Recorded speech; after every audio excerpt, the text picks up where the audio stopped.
siapakah eh, Soekarno kemudian bisa sampai sudi mampir ke sini? Ya. Dia jadi presiden, masih jadi presiden tahun 56. 56. Itu karena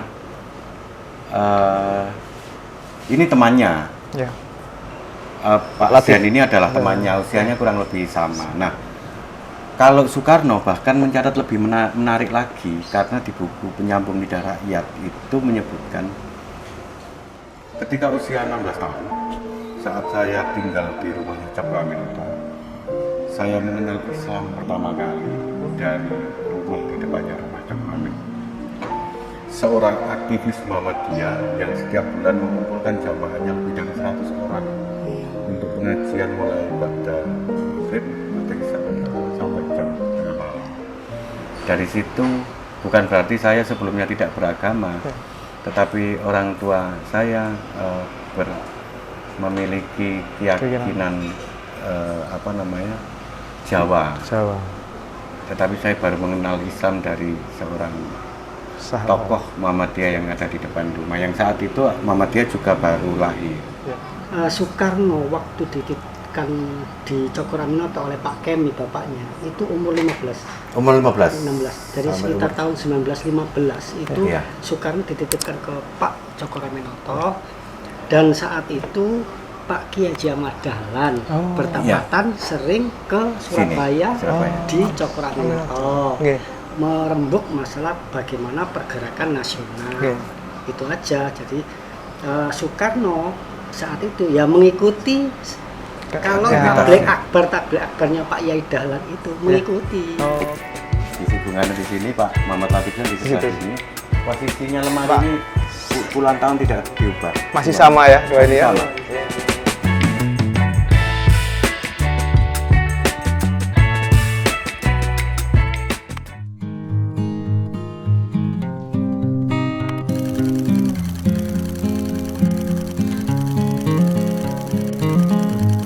Jawa Timur merupakan salah satu kota terpenting dalam terbentuknya Republik Indonesia. Banyak peristiwa yang tertoreh di kota pahlawan ini. Salah satunya tercatat bahwa kota ini merupakan tempat Bung Karno belajar kepada Haji Omar Said Cokro Aminoto. Saat itu, Haji Omar Said merupakan tuan rumah sekaligus pembimbing bagi Bung Karno dan sejumlah tokoh nasional lain. Yang ketika itu, mereka mengenyam pendidikan di kota Surabaya. Di tempat ini juga, Presiden pertama Republik Indonesia banyak bertemu tokoh-tokoh penting nasional.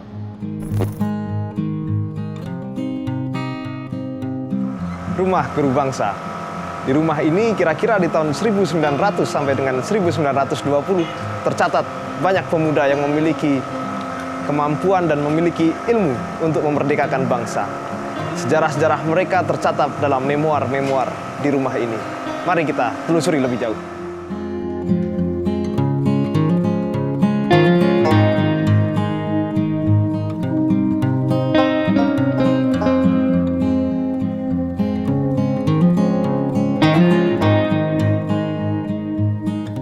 Raden Haji Umar Said Cokro Aminoto lahir di Ponorogo, Jawa Timur pada 16 Agustus tahun 1882.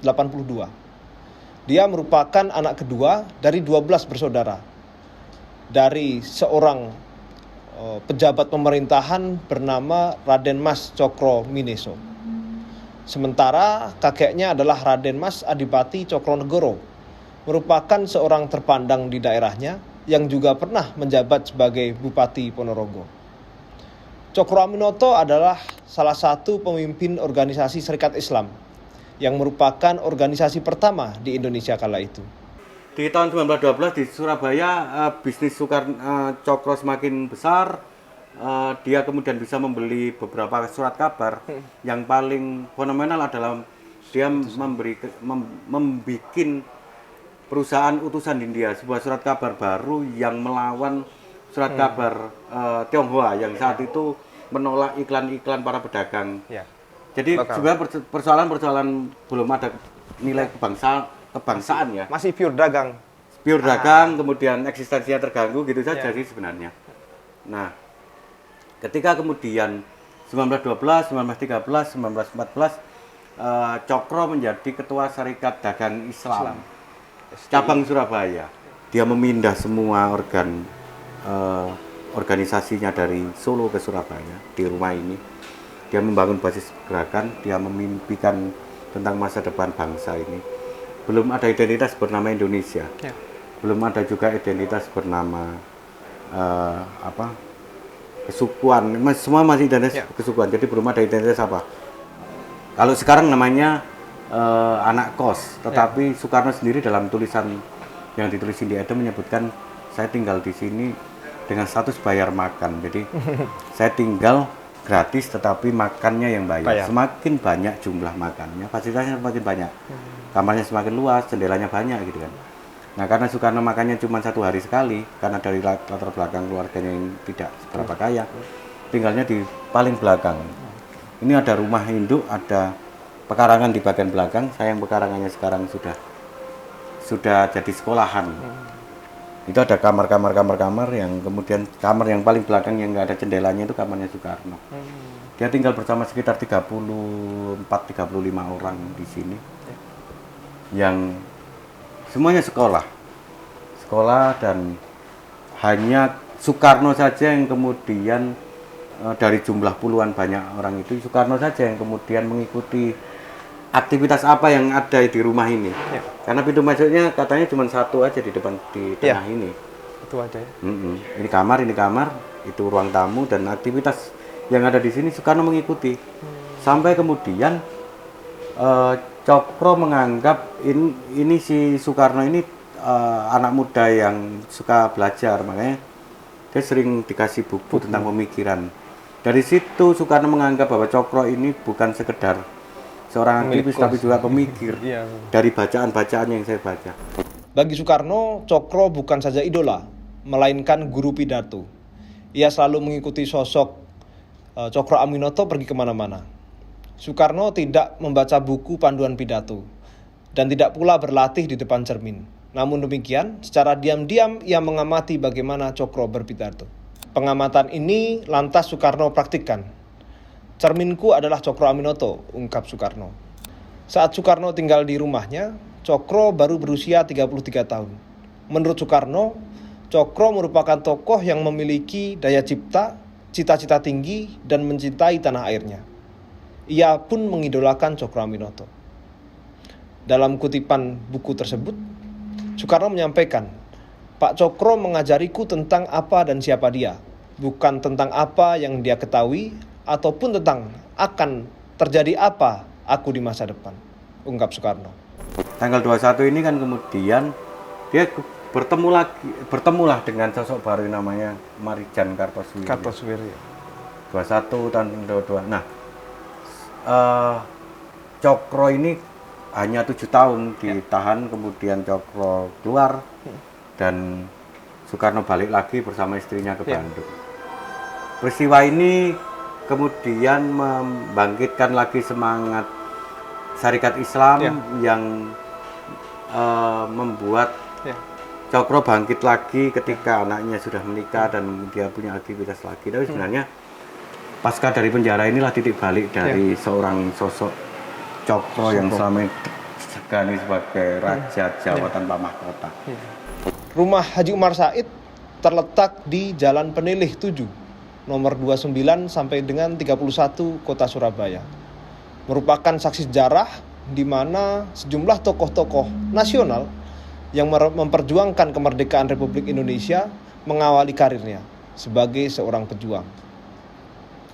Di antara tokoh-tokoh penting Indonesia itu adalah Semaun, Alimin, Darsono, Tan Malaka, hingga Kartosuwiryo.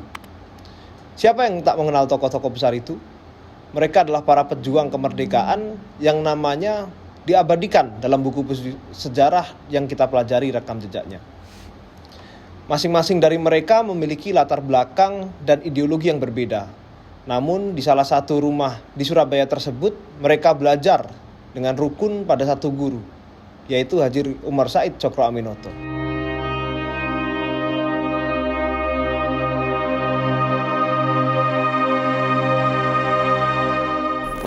Di rumah milik guru bangsa, Haji Umar Said Cokro Aminoto, tercatat pemikir-pemikir calon negara Indonesia telah ada dan meninggali rumah ini. Ada Kartosuwiryo yang kemudian mendirikan negara Islam Indonesia pada tahun 1949. Lalu ada Alimin, Muso, dan Semaun yang aktif di Partai Komunis Indonesia. Dan Soekarno yang menjadi pendiri bangsa dan memiliki pemikiran nasionalis.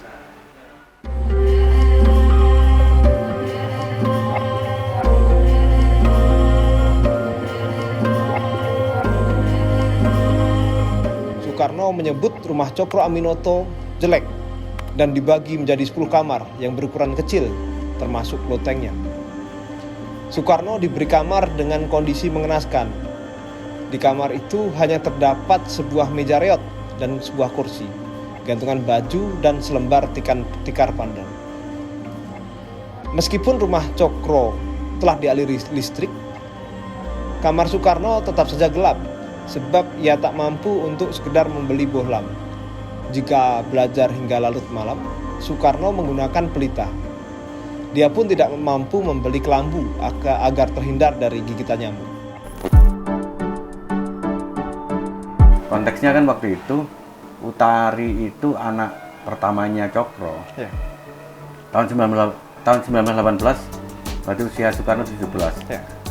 Utari sekitar 5 tahun di bawah Soekarno kan usianya. Soekarno itu pernah ngedit ngajak Utari sore-sore di atas jembatan itu.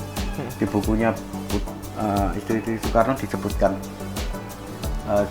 si Utari diajak di atas jembatan itu 1918. Kemudian dinyatakan cinta, tapi gaya pernyataan cintanya luar biasa.